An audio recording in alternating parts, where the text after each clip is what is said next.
విభజన హామీలకు సంబంధించి కానీ 2014 నుంచి ఉన్న బకాయిలు కూడా ఇప్పటి వరకు ఇవ్వనటువంటి విషయం వారు చెప్పాల్సిన అవసరం ఉంది అధ్యక్ష. అదే విధంగా అన్ని రాష్ట్రాలకు ఇచ్చుకుంటూ ఇక్కడికి ఇవ్వకుండా పైగా మీరు కేంద్రం భాగిస్తుంది అని చెప్పడం ఇది మీలోనే అంటే ఎంత విద్వేషం అంటే దుర్బుద్ధి ఉందనేది అర్థమవుతుంది అధ్యక్ష. ఒక్క జాతీయ ప్రాజెక్ట్ ఒక్క ప్రాజెక్టు కూడా జాతీయ హోదా ఇవ్వలేదు అధ్యక్ష. 2014 నుంచి ఉన్నటువంటి బకాయిలు కూడా కేంద్రం నుంచి రావాల్సిన ఇంకా ఇవ్వనటువంటి పరిస్థితి అధ్యక్ష. అదే విధంగా అన్నగారు బాగా చెప్తా ఉన్నారు అధ్యక్ష. గతంలో మరి MGNREGS కింద సెంట్రల్ గవర్నమెంట్ తీసుకొచ్చిన చట్టం 100కు 100% 100 రోజులు కేంద్ర ప్రభుత్వం ఇచ్చే రకంగా ఉంది పని లేబర్ వర్క్. కానీ ఈరోజు మీరు 125 రోజులు అని చెప్పి 60% కేంద్రం ఇస్తుందట, 40% మనం రాష్ట్రం భరించాలన్నారు. ఆ ప్రకారంగా చూస్తే కేవలం 70-75 రోజులు మాత్రమే కేంద్రం పనిస్తుంది అధ్యక్ష. మిగతా 50 రోజులు మనమే ఇచ్చుకోవాలి. అరే మన ఇంట్లో వండుకునేది తినడానికి కూడా వాళ్ళ పర్మిషన్ ఎందుకు అధ్యక్ష? మనం ఇచ్చుకుంటామా తెలియదా? మీరు కొత్తగా చట్టం తీసుకొచ్చి అది గొప్పదని చెప్పడం తప్పు.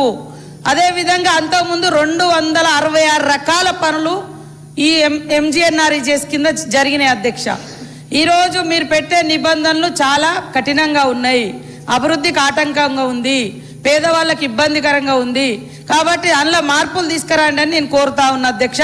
మేము ఎక్కడ ఏ బడ్జెట్లు కూడా తగ్గిస్తలేము, పెంచుకుంటేనే రావడం జరిగింది అధ్యక్ష. ఈరోజు బీమార్ గురించి చెప్పారు అధ్యక్ష. మా ప్రధానమంత్రి గారు ఉన్నప్పుడు తెచ్చిరని 10 ఏళ్ళు అయింది, 12 ఏళ్ళు అయింది. మరి మంచి చెడులు ఉంటే ఏమన్నా సవరించాల్సినటువంటి అవసరం ఉండే కదా సార్? పేర్లు మాత్రం మారుస్తారు, రాష్ట్రాలకు ఇన్కమ్ వచ్చేది మా ప్రతిపక్ష రాష్ట్రాలకు ఇన్కమ్ వచ్చే పనులు మాత్రం మీరు ఆలోచించారు. కానీ గాంధీ గారు దేశానికి స్వతంత్రం కోసం ఒంటి మీద కనీసం గుడ్డ అంటే బట్ట కూడా లేకుండా సర్వస్వం త్యాగం చేసి RSS వారి చేతిలో చంపబడ్డ, గాడ్సే చేతిలో చంపబడ్డ ఆయన పేరు మాత్రం తొలగించారు. గాడ్సేనే కదా చంపింది, గాడ్సేనే కదా. అరే నేనేమంటున్నా, అరే గాంధీని కూడా తిడతారా? గాంధీ గారిని కూడా తిడతారా? ఏం ఇది గాంధీ గారు ఏమన్యాయం చేసిర్రు సార్? నేను అడుగుతున్నా, గాంధీ గారు ఏమన్యాయం చేసిర్రు సార్? దేశం కోసం పోరాటం చేసిర్రు. అవును, ఇదే ఆర్ఎస్ఎస్ ను నిషేధించినటువంటి సర్దార్ వల్లభాయ్ పటేల్ కూడా గుజరాతే. ఆయన ఏదో గొప్పండు, ఆయన కూడా మా పార్టీ, ఆయన కూడా మా సిద్ధాంతాలతోటే పనిచేసిండు. ఎందుకు ఈ డీవియేషన్ తీసుకొస్తున్నారు మీరు? మీకు చరిత్ర లేదు.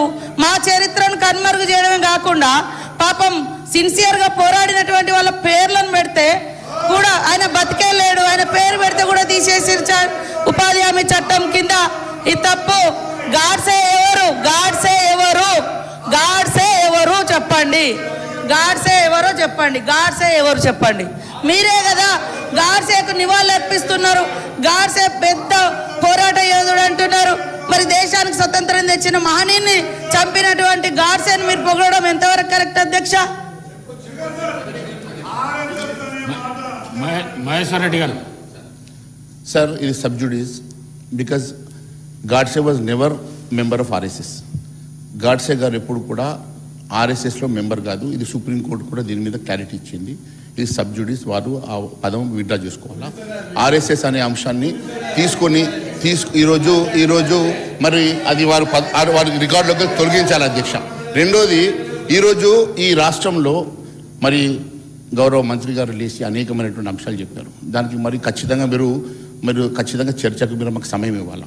ఈరోజు ఒక విషయం అధ్యక్ష, ఈరోజు చాలా స్పష్టంగా ఈ రాష్ట్రానికి కేంద్రం ఏమి ఇచ్చిందంటే అధ్యక్ష, ఈ అనెక్సర్ నేను మీకు పంపిస్తా ఉన్నాను అధ్యక్ష. ఈరోజు నేషనల్ హైవేస్ కోసము 1,85,000 కోట్లు ఇచ్చింది. ట్యాక్స్ డెవల్యూషన్లో 2.5 లక్షల కోట్లు ఇచ్చింది. గ్రాంటెడ్ ఎయిడ్ కింద 78,859 కోట్లు ఇచ్చింది. రైల్వేలకు 36,000 కోట్లు ఇచ్చింది. హెల్త్ అండ్ ఎడ్యుకేషన్కి 2,500